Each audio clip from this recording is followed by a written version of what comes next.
Everyone, welcome back to my channel. तो friend, कैसे हो आप सब? उम्मीद करती हूँ कि आप सब बहुत अच्छे होंगे।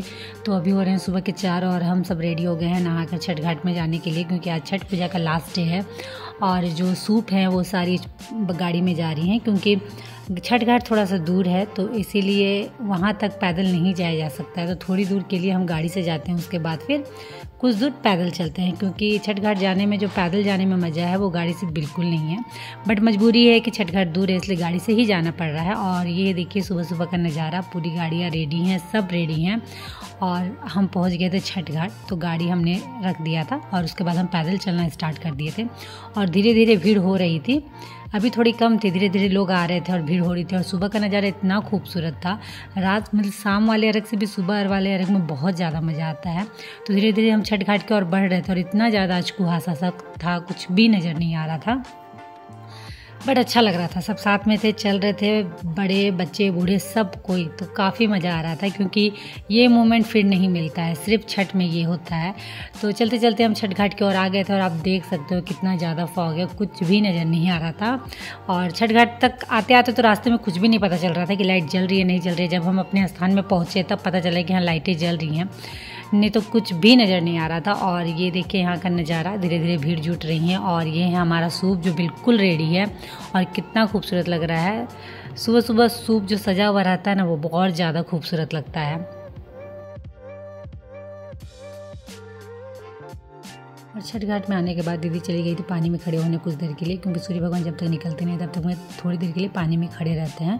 और ये देखिए यहाँ भीड़ लगभग हो चुकी है, सभी लोग आ गए हैं और सभी अपने अपने स्थान में बैठ गए हैं। सबका सूप दौरा सजा हुआ है जो काफ़ी खूबसूरत लग रहा है। और जितने भी छठ व्रती थे वो लोग सब जाके पानी में खड़े हो गए हैं।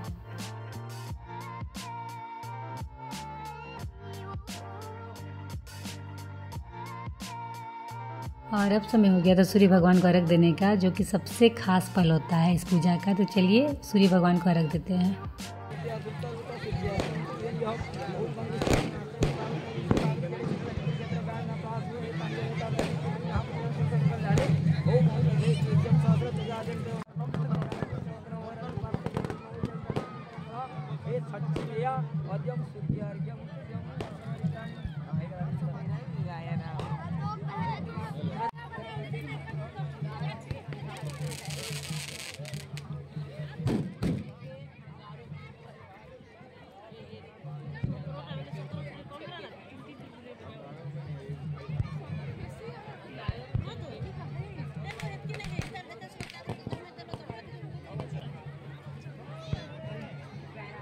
तो सूर्य भगवान की पूजा हो गई थी और हम सब ने अर्घ दे दिया था। और अब बारी थी, हम जितनी भी लेडीज जो हैं सबका खोइचा भरा रहा था और सिंदूर लग रहे थे सबको भरमांग। खोइचा भराना मतलब हम सबके आंचल जो होते हैं उनमें प्रसादी हमें दिया जा रहा था, वो होता है खोइचा भराना।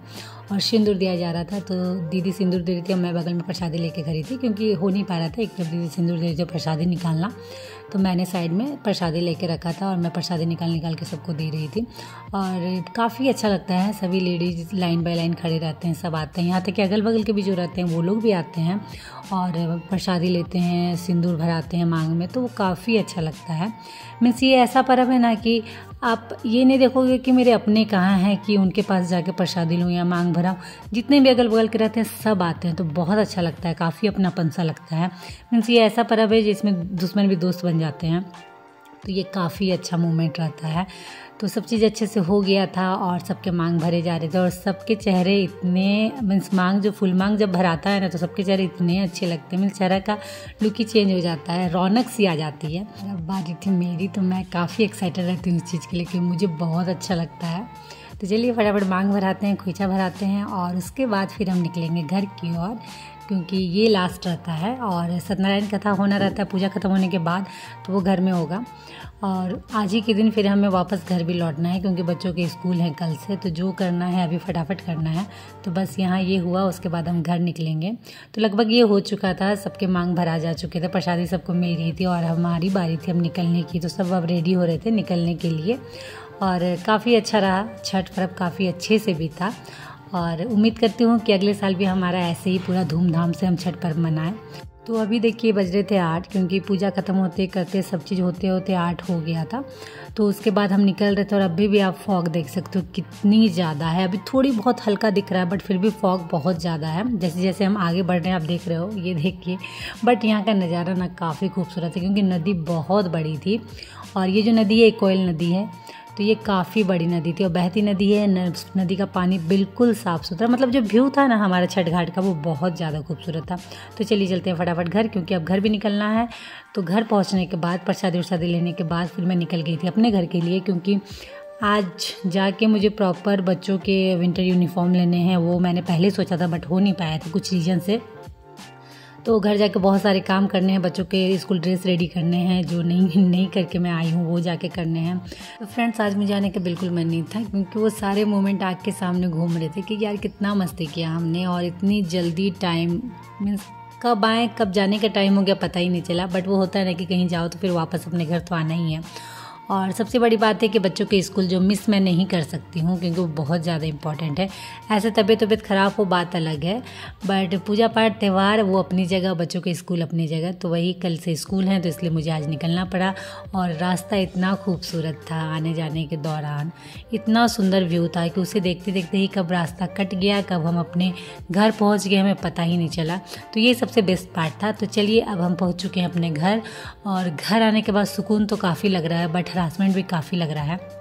बट अभी समय नहीं था, फटाफट मुझे खाना रेडी करना था। मॉर्निंग में हम नाश्ता करके निकले थे, बट जर्नी के दौरान फिर हमने कुछ भी नहीं लिया था और घर पहुँचते पहुँचते 2 बज गए थे और भूख काफ़ी ज़ोरदार लगी थी, क्योंकि खाने का टाइम हो गया था। तो फटाफट मैंने चेंज किया और मैं आ गई थी किचन खाना बनाने। तो मैंने दाल भात बनाया था और दाल के अंदर ही मैंने आलू दे दिया था बॉईल करने के लिए, क्योंकि एक ही साथ हो जाएंगे दाल के साथ। तो आलू बॉईल हो चुके थे तो उसके फटाफट मैंने चोखा बना लिया, और साथ ही साथ धनिया पत्ता थोड़े बहुत थे तो उसका मैंने चटनी कर दिया है। और क्या होता है ना, जब भूख लगता है तो आप कुछ भी बनाओ सादा सिंपल, वो बड़े अच्छे से खिलाता है। और हमें बहुत ज़ोर की भूख लगी हुई थी। तो खाना बनते बनते 2:30 बज गए थे, 2:30 पौने 3 हो गए थे खाना बनाते बनाते। लगभग सब कुछ रेडी था और बस अब खाना निकालना था। तो चलिए फ्रेंड, इसी के साथ इस ब्लॉग को भी मैं करती हूँ यहीं एंड, और उम्मीद करती हूँ कि आज का ब्लॉग आप लोगों को अच्छा लगा हो। तो अच्छा लगा हो फ्रेंड तो प्लीज़ लाइक करिएगा, शेयर करिएगा और मेरे चैनल को सब्सक्राइब फटाफट कर लीजिएगा। तो चलिए आज के लिए इतना ही, मिलती हूँ आप लोग से नेक्स्ट वीडियो में। तब तक के लिए बाय, और आप सब अपना ख्याल रखिएगा।